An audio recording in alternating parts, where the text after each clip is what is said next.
El Cerdanyola Futbol Club no va poder donar la campanada en la seva primera visita oficial a la ciutat esportiva Dani Jarque i va caure derrotat per un clar 3-0, un càstig excessiu pels de Toni Carrillo, que van oferir una bona imatge.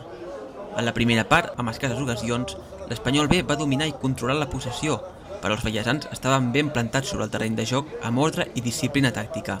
Però en el tram final es va animar, primer amb una caiguda dins l'àrea de Pau López, que l'àrbitre no va considerar penal. La jugada va seguir i Juli va veure la groga després de tallar l'acció amb falta.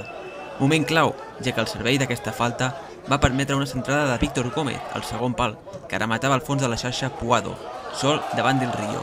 Amb l'1-0 s'arribava al descans. A la represa, els vallesans van avisar amb una jugada personal d'Aliaga, però amb el pas dels minuts, l'esforç de la primera meitat passava factura. En el 52, una assistència de Moja des de la banda esquerra permetia a Cristo marcar el 2-0, superant la sortida de Del Rio.